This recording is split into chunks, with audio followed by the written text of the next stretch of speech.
Hey, what's happening, peeps? This is Carlton Lewis, aka Mellow Melanin, aka Mega Businessman, and in this video, I'm gonna give you 9 tips to help keep you safe while you're out here driving for Uber and Lyft. Stay tuned.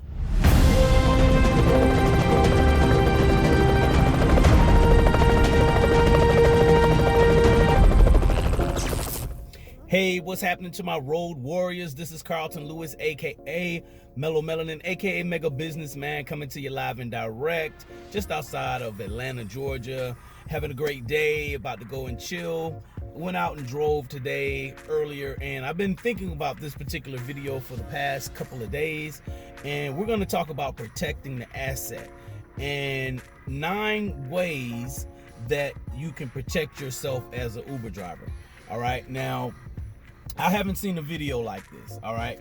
But some of these things are common sense, others may not be, but I just really was thinking about, well, how can I help? You know, how can I serve, you know, you guys, the road warriors out there, the road warrior community?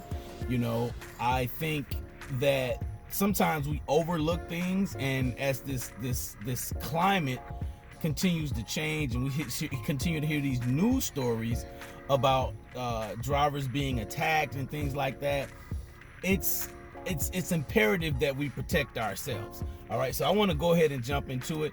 I was gonna do this as a live video, but I decided to just really take my time with it, and I wanted to really get all of my points out. You know, and if you guys have any questions, make sure you inbox me, or you know, send me go to the website ridesharedrivingtips.com. You know, you can message me there, or you can get at me through the comments below. All right, so, and make sure you like this video, give me a thumbs up, and if you're watching it for the first time, you haven't subscribed, make sure you subscribe to this video, and make sure you ring the bell so you can get the alerts to let you know that I have released another video with some rideshare driving tips. I believe here in this channel, I believe in earning more and driving less. All right, so we're going to talk about that. We're going to talk about 9 ways to protect you as the #1 asset. All right, 9 ways to protect the #1 asset, and you are the #1 asset. So the first thing you need to do, #1, and I always have my tablet with me, you need to understand your role and how important you are. Okay, understand your role in the rideshare game. Understand your role in the transportation industry.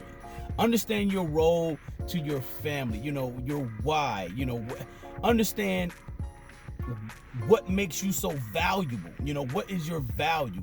You provide a valuable service to the community.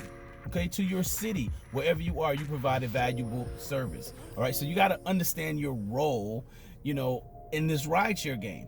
And if you're doing other things, you know, whether it's delivering packages or food or whatever it is, you're in the transportation industry, and you need to understand how valuable you are to making things happen. You're a piece of you're part of the wheel that moves your city around. Okay, think of it on that level. All right. And we're going to talk about scaling things later, but right now I just want you guys to get to that point, to really understand that you are important. You need to understand your role and how important you are, because you are the asset. You are the #1 asset. So you always have to make sure you protect yourself. So let's go into the second one, right? The second one is get proper rest. You know, these apps, they're built to where they shut off. Uber and Lyft both, they shut off after 12 hours, and then you're supposed to get rest.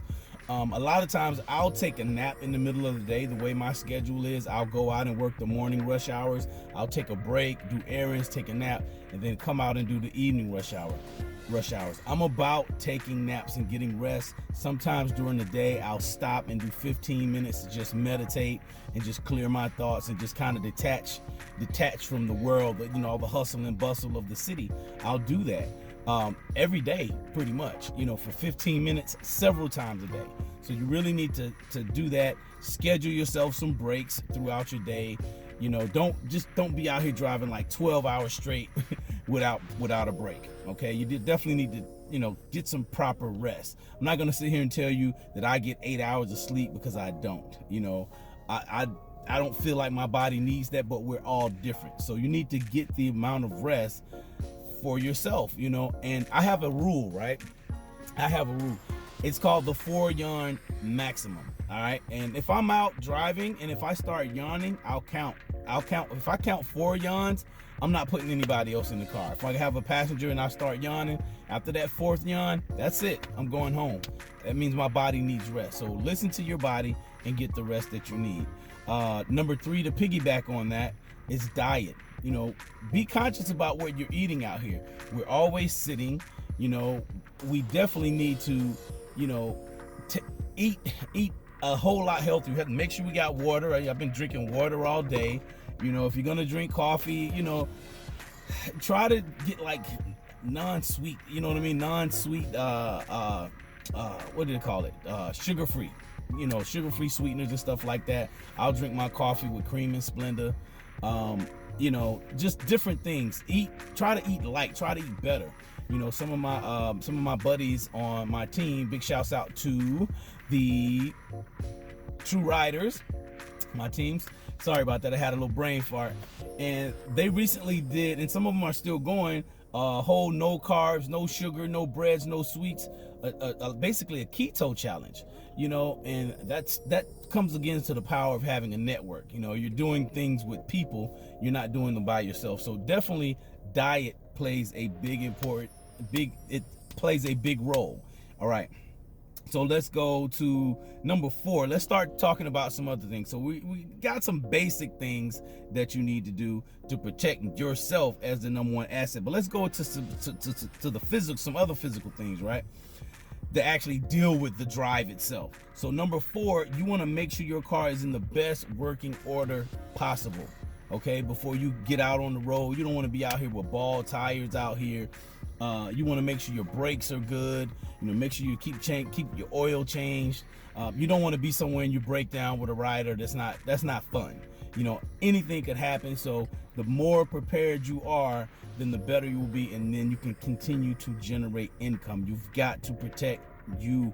You're the number 1 asset, okay? You are the income generator. You are the battery. You are the spark in your business. You make your business go. So you have to do everything you can to make sure your business continues to operate, okay? And making sure your car, which is one of your biggest tools outside of your mind and your cell phone, that you have to make sure it's running and operating as best as possible. Number 5, be aware of your surroundings at pickups and drop-offs. You know, you really need to be conscious about where you are. Look at you know where you are. You know, if you're picking somebody up at a dead end, and I heard Kimberly CEO say this, and I can vouch for that, and I piggyback on that. Don't just, you know, always make it where you can drive and get out. You know, turn your car around and be able to where you can get out. You know, always be looking at your surroundings. Try to make eye contact with your passenger when they're pulling up, or definitely when they get in your car. I always look back and make sure I make eye contact with the people that are getting in the car. And that you know, that helps. You know, that definitely helps. Just always be aware of your surroundings. Be aware of bags people are carrying. I'm not saying that everybody's out to get you, but you just got to be smart out here. You have to protect you. You are the number 1 asset. So always be aware of your surroundings and neighborhoods, different neighborhoods. Know your city and know which neighborhoods can be potentially dangerous for you, okay? Now, number 6, always confirm who's riding with you. And that's when someone gets in the car or they're opening the door, I roll the window down and I say, hey, are you XYZ? Now, there are different ways to do this. Sometimes you can ask a person, hey, what's your name? Are you waiting for Uber? And they'll tell you what their name is, and then you can say, who are you waiting on? You can say that. You know, what driver are you waiting on? So there are different ways to confirm it. I typically, I'm looking for the person that's looking for me, making the eye contact. I know they're looking for my car. You know, I can kind of feel that vibe out with people. And I did a video a couple of days ago, one of my Uber passenger stories, the first one of many, where, you know, someone had ordered the ride for someone else, but that person would not answer the phone, whoever ordered the ride. They kept sending text messages and saying they were physically at the location, but they weren't. So always, make sure you're confirming who's riding with you. And if someone's ordering the ride for someone else, try your damnedest to find out, contact that person or talk to them and find out who are they ordering the ride for. People will say, well, hey, I ordered this for my girlfriend, I ordered it for my boyfriend, I ordered it for my mom, my daughter, son, whatever, cousin or whatever. Just confirm that. You want to confirm that. Make sure you're just not picking up some random person. All right. Protect the number one asset, that's you. Number 7, and this is what I was waiting on today. I ordered this yesterday. I was talking about, how things are getting a little dangerous out here. The dash cam. You have got to have a dash cam moving forward. I know I fought having a dash cam for years. I just felt like I didn't need it. And then, just silly stuff started happening. People would say fraudulent things about you to Uber and get you deactivated. If you've seen my deactivation video, I may even include it in this, put it in the playlist for the deactivation video that you guys can see it, where I got deactivated by Uber for someone saying that my car smelled like alcohol, and I was suspended for like 24 hours. That's having the camera is not necessarily going to stop people from doing fraudulent activity or making fraudulent claims against you, but it will make people think about what they're doing when they get into your car. All right. And my dad has a saying. He says, out of sight, out of mind. And that's in reference to like just leaving things in your car. But if someone can see that you got a camera and it's trained on them, a lot of times they're not going to do crazy things if they're in their right mind. Now, there are some idiots out here, and you just have to make sure you're prayed up to. So I believe in God. I'm not really trying to make this a religious video, but make sure you're in touch with the God of your understanding. How about that? All right, so number 8, save some money. Protecting the number one asset. You're the number one asset, so you need to be saving money. I would recommend saving 10% of your income. There's a good book that's been around for ages. I won't say ages. I'm exaggerating when I say that. There's a good book that's been around called The Richest Man in Babylon, and I believe the author's name is Robert Clayson, Clasen. That book is really, really good. Just basic, fundamental, like old school, common sense, fundamental stuff that's not common. Okay, common sense is a superpower, so that's why we always need to be educating ourselves, because there's just some things that we just don't know, and while it's good to try to fly by the seat of your pants, sometimes we got to get knowledge from somewhere else. But that book is a really good book, just basically on how to just start saving a little nest egg, 10% of your income. Don't spend all of your money, that you're making. You need to save some of it, save some money for vacations. I know Kimberly CEO was doing this, CEO driver was doing this paid time off thing. She's teaching in her videos on how to save paid time off. I never thought about that, and so I started doing it. And last week when I went to my family reunion, I had money saved up because I had been putting money away for the vacation. And so, instead of me worrying about if I was going to have enough, I had more than enough. All right. And I had a ball. All right. So piggybacking on saving, the last thing we're going to talk about is investing. Okay, there should be a progression, right? So we're out trading time for dollars, and you'll hear Calvin, the CEO, Calvin, the Simple Driver, on his channel. He talks about that, in his 6 different ways of making money as an Uber driver, as an Uber business owner. And driving is okay. Driving is cool. You get to meet a lot of people, but you're trading so much time for money. You want to get to the point that you don't have to do that. There's only so many hours that you can work in a day. So you want to, just only so much money you can make by trading time for dollars is a better way of saying it. So you want to make sure that you're investing your money, saving some money, and then you're also saving money to invest. Because you want to get to the point to where your money is working for you and you're not just working hard for your money. All right, you want your money to work hard as well, because money is a willing worker.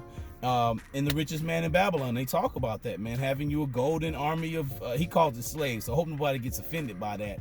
where he talks about that in the book. But slavery is not anything new. It's ages old, but he talks about that in the book. He said, your gold is like a worker. You know what I'm saying? When you start saving your little nest egg, your 10%, you take that money and start investing some of that money and growing that money. And then eventually you want to have enough money, and I like passive residual income. You want to have enough passive residual income to where you don't have to get in the car. You don't have to drive. That's why you need to be doing things like using your referral code. We have these referral codes that Uber and Lyft give us, and DoorDash, Postmates, all these different companies give us, and people don't use them. You know what I'm saying? They're just leaving money on the table. So you want to avoid doing that. Learn affiliate marketing. That's called affiliate marketing. Google it. Do some YouTube videos on it. If you want more information on how to be a better affiliate marketer, I can teach you that too. So that's it. Those are the 9 ways. You definitely want to protect yourself. You are the number 1 asset, and you don't want any problems out here. So you need to be always thinking ahead, always being conscious about what you're doing. All right, but number 1, you really need to understand who you are, what your place is, how powerful you are. You need to understand your role. You are the asset. You are the number 1 asset. The first law of nature is self-preservation. So you got to make sure you're preserving yourself. Okay, because if you're like me, you got families, you got to take care of your family. You got to do things. You got to make sure things are taken care of. You got to make sure you're healthy. You have to make sure things are in order. Now, will things always be perfect? Hell no. Things are not perfect in my world. But, however, I strive to do better, and you should strive to do better always. So tomorrow I'll probably show you guys the next video. I'll probably show you guys my little dash cam. I'm happy about it. I'll tell you which brand I bought, and I'm excited to use it. And guess what I did with it, y'all? And I know I'm off topic, and I know I'm not on the live video, but I just wanted to share. I started opening the package, and I opened the camera box first, and then I started opening a little SD card, because you have to put the SD card in there. How about I broke the SD card, man? Brand new SD card. So Amazon shipping me another one tomorrow. I love Amazon. Their supply chain is just so dope. Big shout out to Jeff. You're doing your thing, man. And that's it, y'all. So make sure you like, comment, share, subscribe. What are your thoughts out there about keeping safe? You guys may have some other ideas, some other things that, ways that you protect yourself, and I encourage, conversation, dialogue about this topic. And I'm sorry that so many people have to get there's violence with these people, these riders doing things to drivers, crazy riders. There's some crazy people in this world, but and anything can happen. So you gotta make sure you protect yourselves, man. Protect yourself. So that's it. Like I said, like, comment, share, subscribe, and I'll see you guys on the next video. That's it. Peace.